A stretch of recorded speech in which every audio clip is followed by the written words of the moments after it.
Bonjour à toutes et à tous, j'espère que vous allez bien.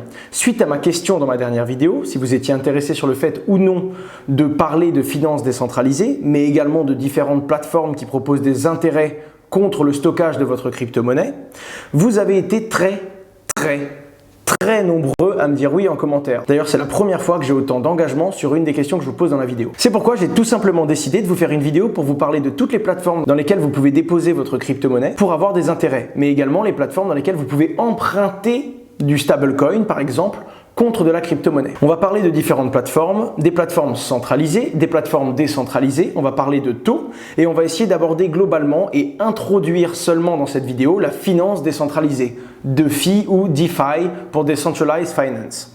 Le plus important ici, c'est de comprendre que c'est quelque chose de tout nouveau, c'est donc quelque chose de risqué. Prenez beaucoup de recul et surtout réfléchissez bien et faites vos propres recherches. Je vais juste utiliser cette vidéo pour vous faire un état des lieux et vous parler de ce qui existe actuellement. De la même façon, à la fin de cette vidéo, je vais vous parler d'un projet, MyTV Chain.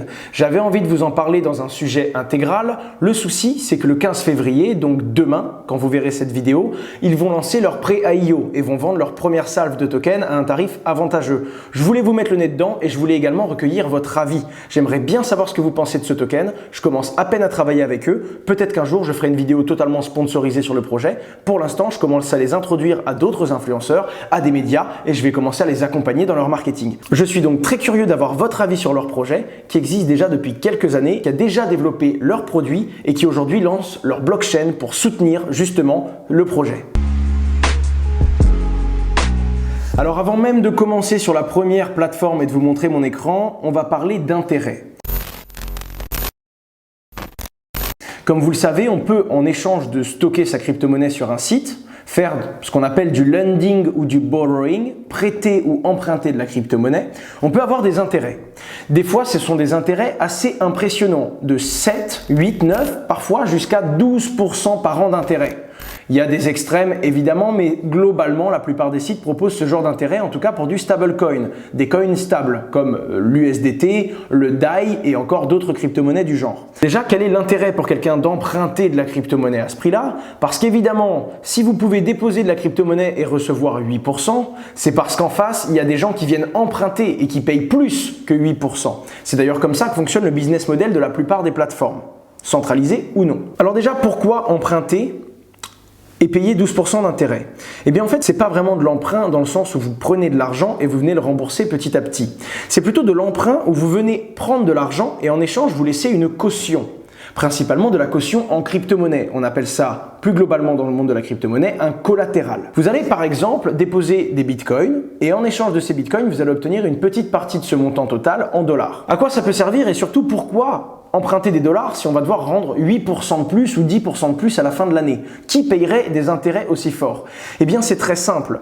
En réalité, beaucoup de gens ont de la crypto-monnaie mais ne veulent pas la vendre parce que ces gens ne veulent pas se désindexer de la volatilité du marché. Je vous donne un exemple très simple qui est très parlant puisque c'est un exemple très concret qui existe réellement. Imaginons que vous êtes un très gros mineur d'Ether ou un très gros mineur de Bitcoin. Vous avez 3 fermes, vous avez énormément de Bitcoin et vous voulez financer votre 4e ferme.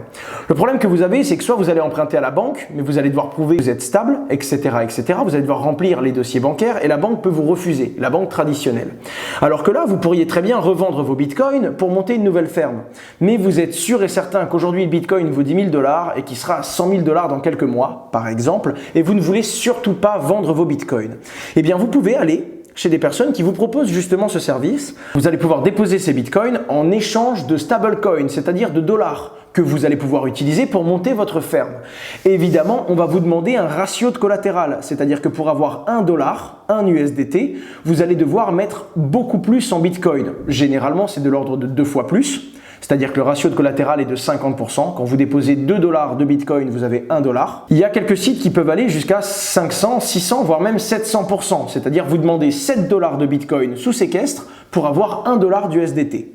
Alors pourquoi déposer autant pour avoir si peu? Premièrement, parce que évidemment, le projet doit être sûr que vous allez revenir rembourser ce qu'il vous a donné en payant les intérêts. Le seul moyen d'être sûr et certain que vous venez payer vos intérêts et rendre l'argent qu'on vous a prêté, c'est que vous ayez beaucoup plus à y gagner. La banque, elle, connaît votre identité, elle sait où vous habitez, elle connaît votre historique, elle connaît même l'entreprise puisqu'elle va vous demander une preuve que vous êtes salarié depuis plus de 3 mois avant de vous faire un emprunt. Elle va vérifier ce qu'on appelle votre ratio d'endettement et également votre capacité à contracter un emprunt. Alors que dans la finance décentralisée ou encore plus globalement dans la finance crypto-monnaie, ce sont des personnes qui n'ont pas la main mise sur vous, elles n'ont pas la main mise sur vos comptes. Le seul moyen d'être sûr que vous reveniez, c'est que vous ayez plus à y gagner en revenant que si vous vous sauvez avec ce qu'elle vous a donné. Et c'est pour ça très simplement qu'elle va vous demander de laisser plus en caution que ce qu'elle va vous prêter. Tout simplement. Et donc, quand elle va vous prêter $1, elle va vous demander 2, 3, 400% plus en crypto-monnaie. Attention, ce n'est pas un échange, c'est un collatéral, c'est-à-dire que cet argent reste à vous, elle est juste bloquée sous séquestre, c'est une caution. Et donc forcément, même si le Bitcoin est divisé par 2, si la banque vous a demandé $3 de Bitcoin contre $1 d'Ether, eh bien, naturellement et logiquement, elle sait que vous allez revenir. Car même si le Bitcoin est divisé par 2, elle aura toujours $1,5 à vous et vous lui devrez $1 et les intérêts. Et évidemment, si à un moment le Bitcoin s'effondre et qu'il arrive à peu près au même prix et au même niveau que ce qu'elle vous a prêté, c'est-à-dire que si le Bitcoin continue à s'effondrer, ce sera presque plus intéressant pour vous de ne pas rembourser l'emprunt et de ne pas payer les intérêts, à ce moment-là, le projet va vous contacter. Et le projet peut même vous dire, attendez, très simplement, si on arrive à la même valeur, c'est-à-dire que si tu nous dois 1 500 € et qu'on a 1 500 € de caution, on se donne le droit de revendre la caution, de revendre tes crypto-monnaies et récupérer ce qu'on t'a prêté. Soit tu viens donc augmenter la caution que tu as mis pour qu'on soit toujours en sécurité, soit quand on arrivera à une égalité parfaite, on revendra ce que tu as mis en séquestre pour être sûr et certain d'avoir remboursement sur ce que nous t'avons prêté. L'avantage là-dedans, il est double. Du moins, l'intérêt est double. À vous de voir si ça vous intéresse ou non, mais en tout cas, il y a 2 gros intérêts. Le premier, c'est de vous dire que si le Bitcoin fait x10 demain, eh bien, vous pourrez aller rembourser ce que vous avez emprunté et vous récupérerez non pas l'argent que vous avez mis en caution, mais la crypto-monnaie que vous avez mis en caution. En gros, je prête 4 bitcoins à 10 000 $ le bitcoin. En échange, moi, j'ai mis 10 000 $ qui me permettent de monter ma nouvelle ferme, par exemple. Et si jamais le bitcoin fait x10, tout de suite, je rembourse mes 10 000 $ ou mes 10 050 $ parce qu'il y aura des intérêts. Et en échange, la banque ne me rend pas 40 000 $, mais elle me rend mes 4 bitcoins. Et là, c'est pas pareil.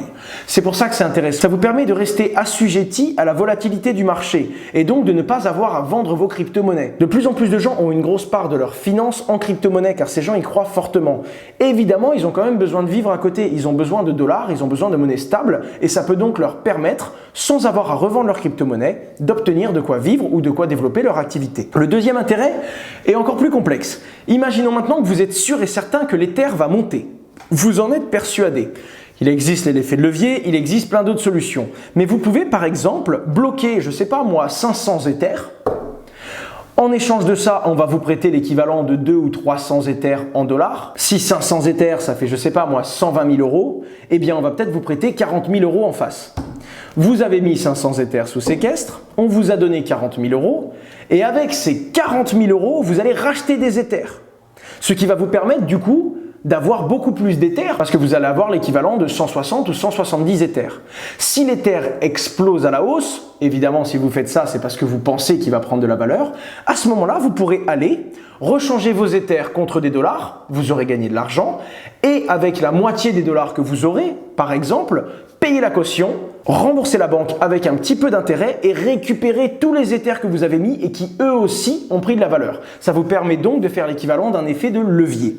Il y a quelques intérêts comme ça. J'ai essayé de contacter plein de grosses fermes, plein de gros mineurs et ce sont des banques de crypto-monnaies qui m'ont même contacté en me disant comment ça se fait qu'il y ait autant d'intérêts. Au début, ça fait énormément peur et c'est ça qui m'a fait m'y intéresser. Pour moi, un projet qui proposait 8 à 10% d'intérêt, c'était effrayant et quand on comprend tout ça, on se dit ok, il y a un intérêt derrière.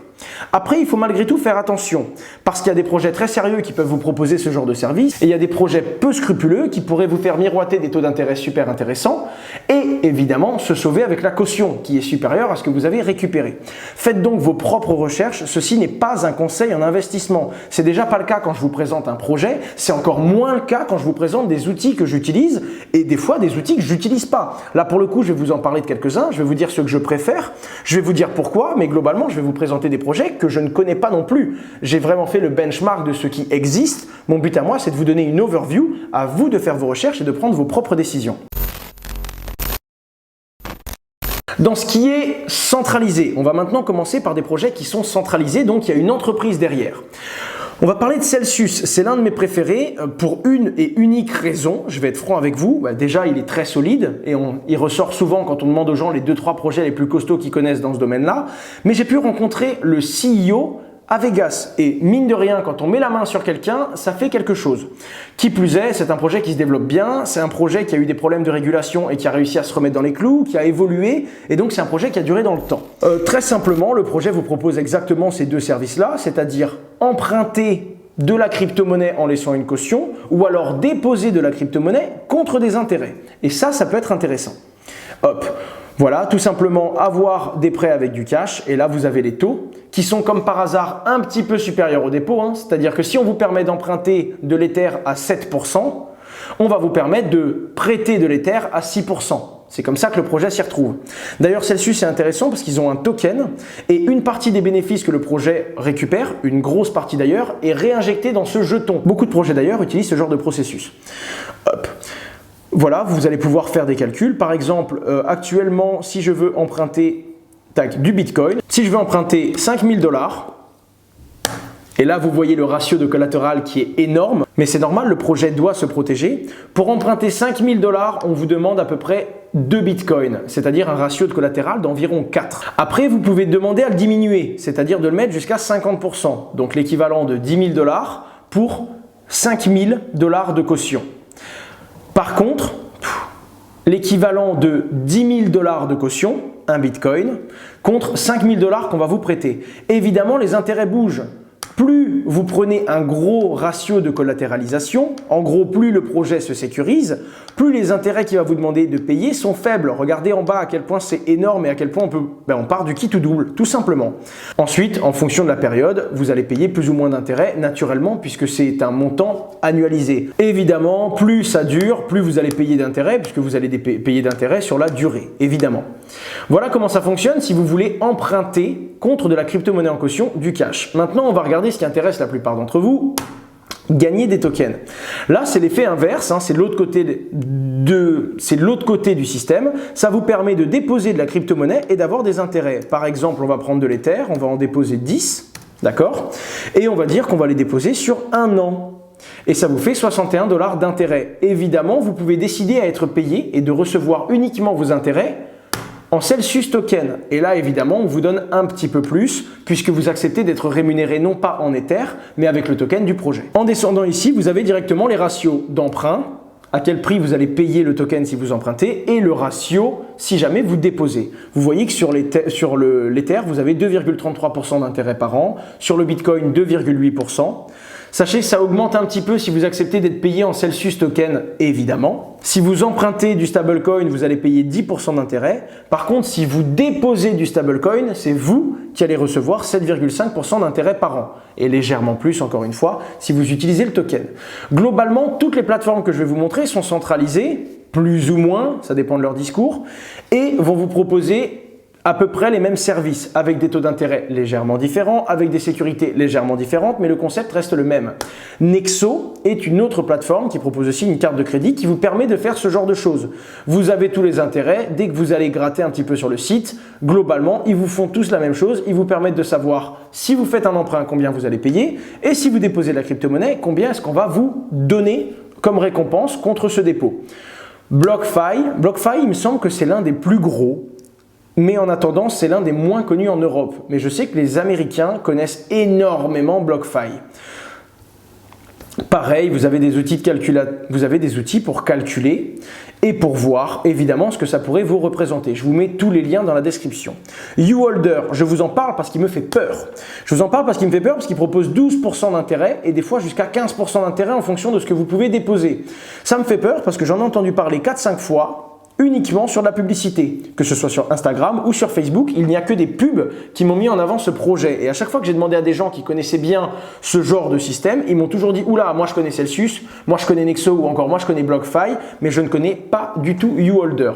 Ça fait peur, mais je voulais vous en parler parce qu'il existe et si jamais certains d'entre vous ont envie de se faire peur ou peuvent faire confiance à ce système, c'est à vos risques et périls, évidemment. En attendant, je ne le recommande pas parce que c'est vraiment le seul que l'on ne m'a pas recommandé et que personne n'a été capable de me présenter. Alors Salt ou Salt, c'est à peu près le même concept. Encore une fois, vous avez un loan calculator si vous empruntez et vous avez un moyen d'avoir des intérêts si jamais c'est vous qui déposez de la crypto-monnaie.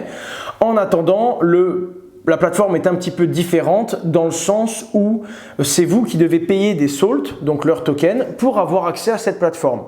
Tous les projets sont un peu différents. Celsius, une grosse partie de ce que l'entreprise gagne, ça augmente le prix du Celsius. C'est d'ailleurs leur gros pari. Leur but à eux, c'est vraiment que tout le monde soit indexé au Celsius token. Eux-mêmes gagnent une partie de leurs revenus sur le nombre de Celsius qu'il y a sur le réseau. Donc leur but, c'est d'augmenter son prix.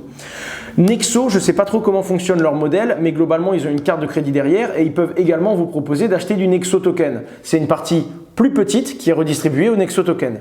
BlockFi, encore une fois, je vais être franc avec vous, c'est le projet que je connais le moins.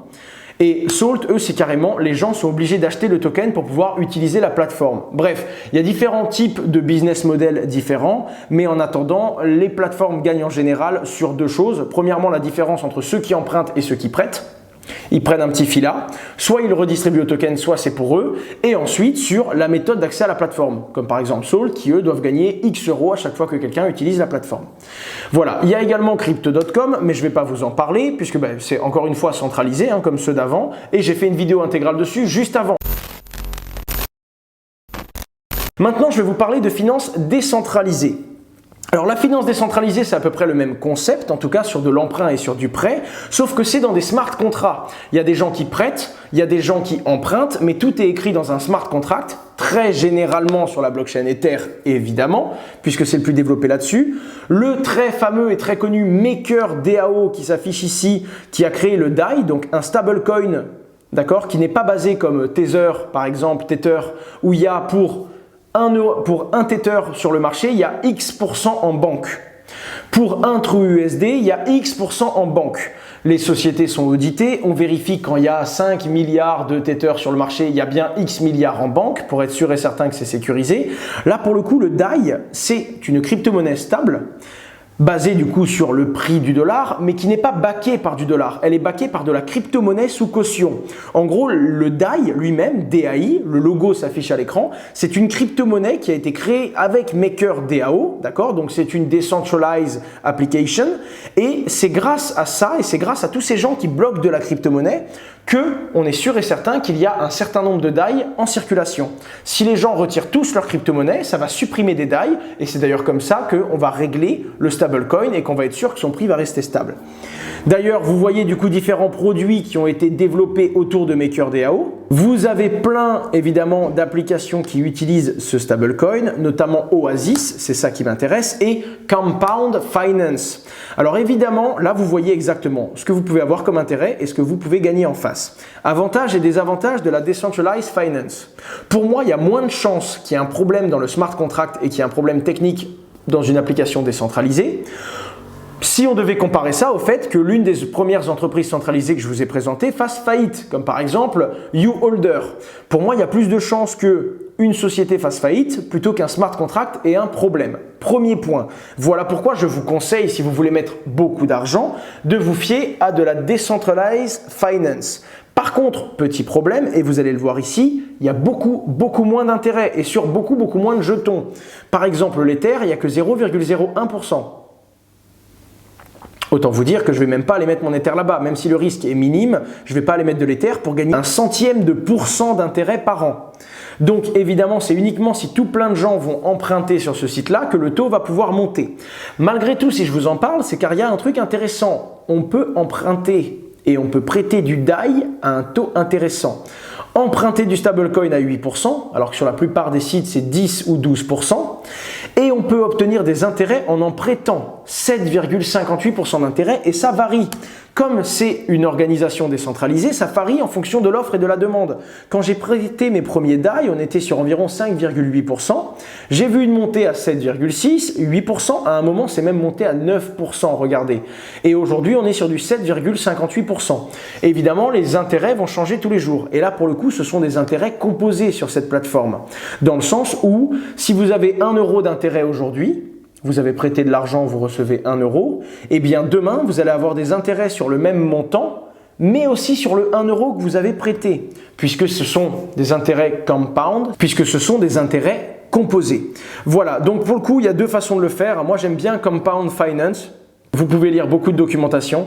Il faut savoir quand même que c'est un peu risqué parce que c'est quelque chose de très très complexe. On a mis des équipes dessus, on a vraiment creusé pour comprendre comment fonctionnait le système. C'est littéralement, et il faut être franc avec vous, dur de comprendre comment ça fonctionne techniquement. Tout le monde ne peut pas être développeur, même les développeurs, même les gens qui le sont. Comprendre un système aussi complexe sur un smart contract de façon décentralisée, ça reste quand même compliqué car en plus d'être un système mécanique, donc il faut être développeur pour bien comprendre comment fonctionne le protocole, en plus de ça, c'est très financier.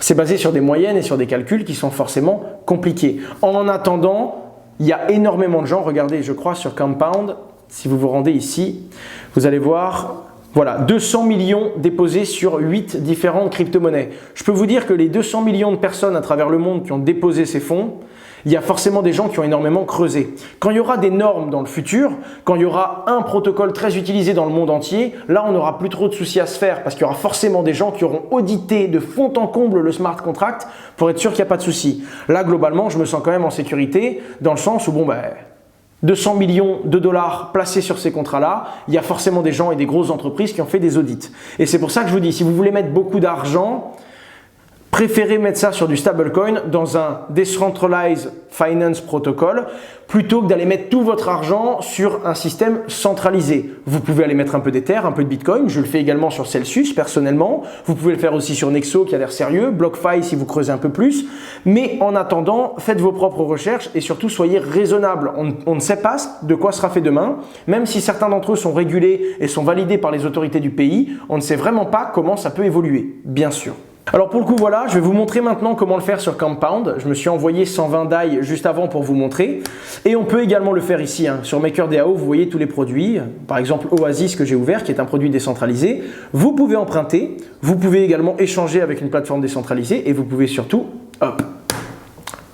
sauvegarder, c'est-à-dire les mettre, les déposer en échange d'intérêts. Voilà, vous pouvez vous connecter avec MetaMask, Trezor, Ledger, Wallet Connect ou Coinbase Wallet. Je vous recommande évidemment un bon vieux cold wallet des familles, c'est quand même le meilleur moyen d'être sûr que votre clé privée ne reste jamais en contact avec Internet et qu'on ne puisse pas vous la voler. Sauf qu'en l'occurrence, là, moi, je vois 7,5% sur ce protocole décentralisé. Alors que sur Compound Finance, on va ouvrir l'application et je sais qu'on est à 7,6%, un petit peu plus. Pour le coup, j'aime beaucoup plus Compound, je trouve ça un petit peu plus simple, un petit peu plus, on va dire que l'UX, l'user experience, est un petit peu plus facile à comprendre. Même si globalement, ils ont tous beaucoup de choses à comprendre là-dessus. Dès que c'est décentralisé, généralement sur l'UX, il y a encore beaucoup de choses à améliorer. On va se connecter au wallet. Mon wallet s'est connecté, pour le coup, moi je me suis connecté avec MetaMask. Pour mon exemple, j'utilise MetaMask sans Ledger, mais je vous le demande, si vous commencez à mettre beaucoup d'argent, utilisez un cold wallet, un ledger, ça fait l'affaire. Et surtout, ça vous permet de dormir tranquille. Parce que si vous allez sur un site qui est sécurisé, qui vous permet de déposer de la crypto-monnaie et que le site est fiable, par contre, c'est quelqu'un qui arrive à trouver votre mot de passe, se connecter et à vous prendre votre crypto-monnaie, vous allez l'avoir mauvaise, d'accord? Donc prenez vraiment l'habitude, quand vous mettez de l'argent sur du long terme, d'utiliser des cold wallets. Que ce soit Ledger, je vous mets un lien dans la description, mais il y a également d'autres systèmes comme par exemple Trezor. Trezor est accepté à peu près partout, mais ce n'est pas le plus solide. Notamment, Kraken a réussi. Il y a Kraken, mais il y a Ledger avant ça évidemment. Ils ont réussi avec un peu de matériel, je vous mets l'article dans la description également. Ils ont réussi, si vous récupérez physiquement le trésor, il faut quand même qu'on arrive à vous le voler physiquement, ils ont réussi à extraire la crypto-monnaie même sans avoir le mot de passe. Trezor a fait une mise à jour en vous mettant une passphrase, c'est-à-dire un mot de passe supplémentaire qui rend l'opération encore plus difficile pour les voleurs. Mais bon, c'est déjà quelque chose de très complexe, il faut avoir des compétences, il faut avoir du matériel et en plus, il faut vous voler votre clé. En attendant, sur Ledger, c'est même pas possible. Donc si vous avez une Ledger, c'est le top du top. Ok. En tout cas, c'est le top du top pour le moment, au moment de cette vidéo. On ne sait pas encore une fois de quoi sera fait le futur. Je n'ai pas envie de m'engager et de vous dire un truc ad vitam aeternam, sachant que tout bouge très vite. Je connecte mon MetaMask pour l'exemple, sinon j'aurais pris une Ledger. En me connectant, ça détecte que j'ai un peu d'Ether et que j'ai du DAI. Vous avez vu à quel point c'est rapide quand même. Je vais tout de suite aller en supply. Donc supply, ça va être fournisseur. Borrow, ça va être pour emprunter. Moi, je vais supply. Je vais supply le maximum, donc les 120 qui sont sur mon compte. Collateral factor, ça vous explique globalement comment ça fonctionne actuellement. Vous l'avez vu sur l'exemple d'avant, 33%, 25%, 50%, etc. On va supply, ça vous ouvre une transaction. Pour le coup, c'est décentralisé, donc vous allez payer des frais. Et évidemment, vous allez payer des frais. Alors bon, 59 centimes de frais sur 120 $, ça m'embête un petit peu. Généralement, si j'avais mis 1200 $, j'aurais pas payé énormément plus. N'hésitez pas évidemment à checker quand même ces frais. Par contre, comme ce n'est pas une entreprise qui est derrière, comme c'est un protocole, le protocole, tout comme une blockchain, quand vous allez envoyer une transaction, il y a des frais. C'est normal. Il y a les avantages de la centralisation et ses désavantages. La décentralisation a également ses désavantages. Vous devez payer des frais à la blockchain pour qu'il y ait des mineurs qui sécurisent votre, on va dire, votre emprunt ou votre prêt. Voilà, j'ai accepté de payer les frais, c'est dans la blockchain et dès que la transaction aura été validée par la blockchain ERC20, donc la blockchain Ether, mes DAI vont être tout de suite bloqué dans un smart contract et je vais commencer à obtenir des intérêts, tout simplement. Vous pouvez même voir la transaction et son avancement dans la blockchain. Ils estiment que ça va prendre 1 minute 50. Alors des fois, et c'est l'une des choses qui peut être embêtante avec la finance décentralisée, je vous l'accorde, des fois ça prend plus de temps. Du coup, vous êtes obligé, vous, quand on vous propose 59 centimes de frais, de mettre un peu plus. Et au contraire, vous pouvez mettre un peu moins. C'est décentralisé, c'est vous qui réglez les frais. Par contre, votre transaction peut mettre beaucoup de temps à passer. Voilà, là, tout simplement, j'ai mis le maximum, donc j'ai mis 120 $. Il y avait ces 120 $. Oh, je viens de voir un truc incroyable. Ça met effectivement les 120 $ et je crois que ça m'a mis les frais que j'ai payés aussi. Alors j'ai un doute, comme vous le savez, un DAI n'est jamais vraiment égal à 1 $ exactement. Des fois, un DAI, ça peut être égal à 1,001 $. Donc je ne saurais pas vous dire, franchement, je vais être franc, j'aimerais bien regarder la transaction. Tac. Non, la transaction est inférieure à 120 $, donc je pense que ça m'a remis une partie des frais. Bref, ça reste négligeable quand même, on parle de quelques centimes. Sur 100 $, c'est important, mais si vous mettez 1000 ou 2000 $, les 40 centimes d'installation, soyons francs, c'est pas ça qui va vous gêner. Maintenant, vous avez du coup déposé, donc actuellement, je vais être payé tous les jours au prorata de 7,58 % par an. Ce qui veut donc dire, on imagine que j'ai mis 10 000 $. Hop, fois 0,0758 par an, ça fait 758 $ d'intérêt annuel, divisé par 365, on tombe sur environ 2,1 $ d'intérêt par jour. Donc c'est vraiment pas mal et c'est vrai que ça change du livret A qui était à 0,75, donc 10 fois moins, et qui n'avait pas d'intérêt composé, puisque vous avez vos intérêts à la fin de l'année et c'est seulement l'année d'après où vous pouvez avoir des intérêts sur ce que vous avez gagné la première année. Et d'ailleurs, c'était 0,75, mais il me semble que depuis le 10 février, c'est passé à 0,5 %. Et même pas, c'est passé à 0,5 % en France. En Suisse, c'est négatif. Si vous avez 100 000 $, vous payez rien. Si vous avez 110 000 $, sur les 10 000 $, on va vous prendre des frais. C'est ridicule, c'est 0,25 %, mais pour vous dire à quel point le système économique actuel va mal. Bref, la finance décentralisée n'a pas encore énormément d'intérêt. Vous l'avez vu, ça peut être sympa pour avoir un bon pourcentage d'intérêt. Certaines personnes viennent emprunter, mais pour l'instant, ça sert encore qu'à ça. Il y a beaucoup plus de choses dans la finance décentralisée que ce que je viens de vous montrer. Là, je vous ai montré les emprunts et les prêts. Mais si ça vous intéresse, je peux creuser encore plus parce qu'il existe des solutions décentralisées. Il existe des systèmes économiques qui vous permettent d'investir sur des images miroirs d'actions. En gros, du Apple dans la crypto-monnaie. Il y a plein de petites choses comme ça. Est-ce que ça vous intéresse que je creuse vraiment et que je vous parle vraiment de défis et de vraiment ce qu'on peut faire aujourd'hui, de la limite de ce modèle? Parce qu'il y a plein de gens qui disent que c'est utile, mais pas trop, si ce n'est le fait qu'attention, c'est pas contrôlé par un gouvernement, ce qui est en soi une grosse solution. Le jour où on va pouvoir emprunter et se prêter de l'argent grâce à ça, c'est quand même incroyable. Il y a plein d'autres utilités financières qu'on va pouvoir avoir grâce à la décentralisation. Est-ce que vous voulez que je creuse encore plus que le simple emprunt et prêt? Maintenant, je vais vous parler de MyTVChain, mais j'attends vraiment votre retour en commentaire. Dites-moi, est-ce que vous voulez que je creuse encore plus et que j'aille plus loin que le simple prêt et emprunt et qu'on voit tout ce qu'on peut faire avec un autre type de protocole décentralisé, par exemple. Je tiens juste à vous faire une petite remarque. Vous aviez du DAI au départ et quand vous l'avez mis dans le protocole décentralisé, vous avez du Compound DAI. Ça vous le change dans un autre token quand il rentre dans le smart contract en quelque sorte. Par contre, si vous le retirez, ça va vous recréditer du DAI sur votre compte, tout simplement. Alors là, il y a le wrap Bitcoin, sauf que lui, c'est 0,51 % d'intérêt. Vous pouvez l'acheter, ça coûte l'équivalent d'un Bitcoin, mais ce n'est pas un Bitcoin puisque c'est un Bitcoin sur ERC20. Il y a 0,3 % d'intérêt sur du BAT. C'était monté jusqu'à 0,33. C'est pas grand chose, mais dites-vous bien que c'est un début et dites-vous bien que si beaucoup plus de personnes viennent emprunter du BAT, un jour il y aura un meilleur taux d'intérêt.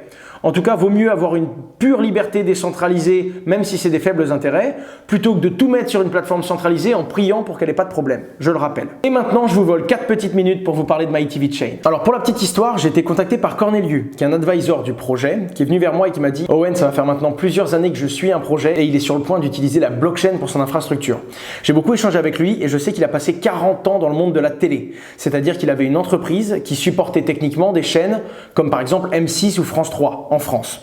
Cette personne-là m'a dit qu'elle travaillait beaucoup sur un projet qui maintenant était en train de passer sur la blockchain et qui justement avait un domaine d'activité dans la télévision également. Le projet et le concept est très simple, c'est de proposer à n'importe quel club, à n'importe quelle communauté de créer sa propre web TV. Comme vous le savez, les clubs de football, par exemple, ne sont pas simplement des clubs de football professionnels. C'est toute une entreprise, c'est toute une activité. Puis il peut y avoir le club professionnel, il peut y avoir le club féminin, il peut y avoir le club des moins de 19, il peut y avoir le club de e-sport. Maintenant, on voit tous les grands clubs qui développent leur team e-sport également. Et du coup, pour fédérer la communauté, il n'y a pas que vendre des places dans le stade. Il y a également créer du contenu autour de cette activité-là. Eh bien, c'est vraiment l'objectif, permettre à toutes les communautés de créer facilement leur propre web TV et de permettre aux gens, grâce au token MyTVChain, de payer un abonnement au mois ou alors d'offrir au contraire aux spectateurs qui viennent voir les matchs réels des MyTVChain pour pouvoir consulter le contenu en ligne gratuitement, etc. etc. Donc ce qui m'a vraiment plu, c'est qu'ils ont commencé par faire un POC. Pendant 3-4 ans, ils ont développé le projet pour voir si c'était réalisable. Et ensuite, ils ont créé l'entreprise et ça fait plus de 2 ans que l'entreprise réelle existe. Et ce qui me plaît beaucoup là-dedans, c'est qu'ils n'ont pas fait les choses à l'envers. Comme beaucoup de projets qui se disent, il nous faut une idée blockchain, on va développer quelque chose sur la blockchain. Eux, au contraire, ils ont eu l'idée de créer MyTVChain et de proposer aux gens de créer leur système de télé. Et au début, ils ont eux-mêmes pris des serveurs informatiques pour permettre aux gens de maintenir ce réseau de télé. Ils ont créé une communauté, ils ont eu de très nombreux visiteurs, donc ils ont d'abord créé une communauté. Et à un moment, ils se sont dit, il faudrait qu'on crée une blockchain, il faudrait qu'on décentralise tout ça et qu'on utilise la puissance des serveurs informatiques des gens pour maintenir les télés des projets, des clubs et des communautés. Corneliu était un advisor qui investit énormément dans le projet et au total, ils ont dépensé presque 2 millions d'euros pour arriver au produit que vous allez voir là. C'est pour ça qu'il y a déjà une utilité, qu'il y a autant de documentation et que la plateforme fonctionne, ainsi que les web TV que vous pouvez déjà aller voir sur le site. J'ai vraiment besoin de votre avis là-dessus parce qu'ils m'ont proposé un accompagnement et c'est vraiment possible que je les aide à se développer et à faire du marketing dans plusieurs pays dans les années qui suivent. Je compte sur votre jugement en commentaire et sur votre avis au niveau de ce projet. En attendant, si ça vous intéresse d'investir, et c'est pour ça que je vous le présente maintenant et pas dans quelques jours, c'est parce qu'ils vont faire leur pré IEO et ils vont vendre des tokens à des prix avantageux. Et évidemment, les premiers tokens ont un prix très avantageux, mais c'est qu'une petite quantité de tokens. Très rapidement, le token va prendre un prix normal et il va être listé le dernier jour du mois sur un exchange. Et après, c'est le marché qui réglera son prix. Une chose qui m'a vraiment plu avec ce projet, c'est qu'ils veulent baser la blockchain sur un système de masternode, donc la preuve de service. Comme vous le savez, les masternodes, généralement, c'est plus un système pour mettre à jour la blockchain et pour mettre à jour les transactions. Pour le coup, là, il y a une vraie utilité parce qu'en fonction du nombre de tokens que vous avez, vous allez avoir des récompenses. Vous allez par exemple bloquer 10 000 MyTVChain, le connecter à un serveur informatique. Dans un premier temps, vous n'avez même pas besoin de ce serveur si ça vous intéresse de faire ça. Et vous allez avoir par exemple 50, 60, 70% de MyTVChain en plus la première année. En réalité, le but de cette blockchain, et c'est ça qui me plaît énormément, c'est pas faire une blockchain pour faire une blockchain. C'est qu'on a vraiment besoin de cette preuve de service. C'est que ce sont vraiment les gens qui vont bloquer des jetons, donc déjà qui vont aider le cours à ne pas s'effondrer et qui vont mettre à disposition des serveurs informatiques. Ce sont ces serveurs qui vont maintenir, entretenir et permettre aux différents clubs d'avoir des flux de télévision. Parce qu'en fait, on va vous demander d'avoir des serveurs avec une certaine bande passante, avec un certain espace de stockage pour maintenir et pour contenir le contenu des télés. Et c'est ça qui est vraiment intéressant. Là, la blockchain, elle prend son sens non seulement dans un point de décentralisation, mais dans un second temps et surtout dans un point d'utilité. On va aller utiliser la puissance des serveurs informatiques du réseau pour maintenir les chaînes télévision des différentes communautés qui auront décidé de créer leur chaîne sur ce réseau. Ça m'a vraiment plu. J'ai trouvé ça incroyable et surtout, ils ont fait les choses dans le bon ordre et ça fonctionne. Ce qui pour moi, vous le savez, c'est l'une des choses les plus importantes. Est-ce qu'il y a un produit fini au bout? Et pour le coup, ils ont créé le produit avant de lancer leur blockchain et ça méritait que je mette ça en avant. Si ça vous intéresse, vous pouvez prendre le lien qui est dans la description. Alors, Hop, là vous pouvez voir les différents pricing. Les 8 millions de premiers tokens vont être vendus à 0,005 $. Très rapidement, le token double de valeur. Très rapidement, il augmente encore de 33% de sa valeur. Et c'est uniquement les personnes qui vont arriver et qui vont acheter à peu près les 500 millions de premiers tokens qui vont avoir des tarifs avantageux. Sachant que ça part de 0,5 centimes de dollar jusqu'à 2 centimes de dollar. Après quoi, évidemment, quand ça va être listé, ce sera l'offre et la demande et c'est le marché qui va définir le prix. Je vous mets toute la documentation en description pour que vous puissiez juger si ça vous plaît ou pas. Je vous laisse analyser tout ça, je vous laisse me donner vos retours positifs ou négatifs, ça m'intéresse énormément. Et même si c'est négatif et que je décide de travailler avec le projet, je vais de leur remonter toutes ces informations pour qu'ils puissent travailler et améliorer leur système. La première année, ceux qui ont acheté des tokens et qui les conservent sur la plateforme vont obtenir des intérêts. Il y a une vingtaine de pourcents de stacking, mais par contre, si vous avez plus de 10 000 tokens, c'est 72% la première année, plus de 30 000 tokens, 80%, etc., etc. Comme les systèmes que l'on connaît déjà de Masternode, il y a des intérêts et les intérêts sont plutôt hauts car c'est le tout début du projet. À savoir également qu'ils ont décidé de backer ça en dollars. Imaginons que vous investissez sur la plateforme, d'accord? Vous investissez, je sais pas moi, 5 Ethers, ça vous donne 1250 $. Par exemple, eh bien, pendant le premier mois, si vous décidez d'être remboursé, vous allez être remboursé 1250 $.